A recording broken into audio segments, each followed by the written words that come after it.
Hello and welcome. I am Brad and this is Tom, and we are at the Appalachain Distillery in West Virginia somewhere. We won't get too much more complex than that. This is going to be added to a prior part of the video that got started, so thank you for tuning back in. And we're mostly going to go through the whole process of how you go from not having any moonshine to having as much moonshine as you want to. And I think that we're going to begin right now. Okay, so where does the whole process begin? Starts right here. Okay. And we put our corn in here, and that's corn is loaded full of starches. We want to convert those starches over to sugar. So that's where we add the enzymes, which is our malted barley. And it converts it all over to sugar. The sugar is what makes your alcohol. After we get her done here, we put her over in the ferment tanks. So when we, okay, is it always corn that is going to be used? Corn and barley. Okay, and then, so you put it in here, are you then heating it? What's that whole? Yeah, we're heating it up, and what we do is we boil it and cook it to where it's almost like corn soup. You're actually cooking the corn, which pulls all the starches out and converts them over to sugar. You know, like when you're on the diet, the doctor says stay away from starchy foods. Well, it's because it's loaded full of sugar. Okay. So that's what you want is the sugar, because sugar is what makes your alcohol. What temperature are you trying to get it to? About 180. Okay. You know, and then how much variance is there in, like, if it gets to 184, is it going to burn it off? Fine. Yeah, because it won't burn and scorch because it's double layered. So, and we heat the steam also, so that keeps it. It's not like the old pots back in the woods and stuff. If you burn it at fire, it's gonna, one layer of copper, it's gonna scorch a lot. Okay. So we just keep it agitated. We've got an agitator on the motor there, and it just keeps it stirring the whole time it's cooking. And then we let it set. And once it sets, converts everything over to sugar, that's when we get ready to process it over to the ferment tank. Okay. How long are you heating it for here? About 3 hours. 3 hours? Yeah. Is there an upper limit on? Is there any benefit to going longer? Is there a benefit to going shorter? Is that? We don't want to go any shorter, but you really the longer it is, the better. Okay. But you can only hold it for so long to keep the process of everything going. Okay.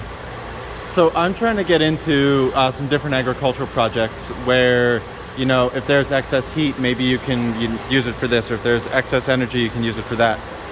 Can you think of any type of way that some part of like steam or heat or something from these systems could be converted into, I don't know, if there was a home nearby, could you somehow use the output of extra heat to heat your home, or what? So my main question is, is there some kind of byproduct of this that maybe with this system or a different one could be kind of like utilized in a different venture?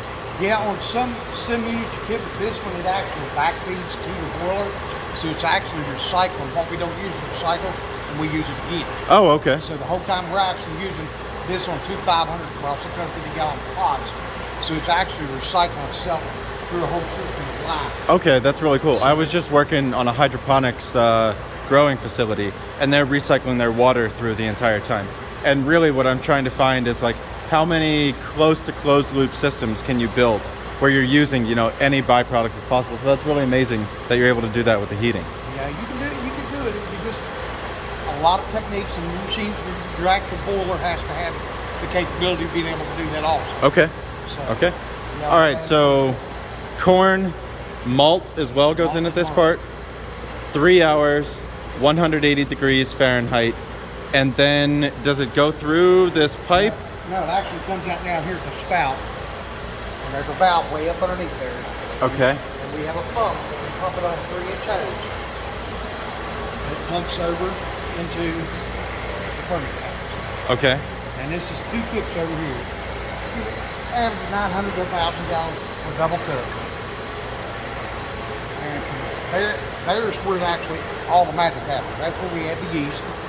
And the yeast will sit, and it'll sit for, anywhere from 8 to 12 days. Okay. And that's where your yeast takes all your sugar and converts it over to alcohol. And once it starts going, you can actually stick your ear up to the tank and hear it bubbling. It sounds like you're frying bacon. Yeah, okay. So 8 to 12 days. Yeah. What's the difference, day 8, day 10, day 12? Well, it's not all converted, all your sugars aren't converted over to alcohol. You want as much of your sugar as possible. There's so many different strains of sugar. You know, you got the wild sugar. Some of them cannot be fermented. So you might not get every bit of the sugar, but you want as much. And so that yeast quits actually working.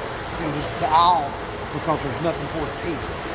And even though there might be some wild sugar in there that it can't eat, it's just going to dial. And there's my corn truck now. Okay. Once your sugar is converted over, then it goes over here to the still. And the still. Do you need to go deal with the corn truck? Yeah, Okay. Yep. So this is part one of the video. Go ahead and go deal with the corn truck. So when you're a stiller, and when you're making moonshine, and when you're running business, sometimes you just have to be a running business. So if you want to see part two of what could end up being maybe a 2 or 3 part series, go ahead and hit the subscribe button on YouTube, or tweet this out. And the next video is going to be uploaded very shortly after what happens with the fermentation process. I'm Brad of Touring News. Thank you, and we'll see you soon.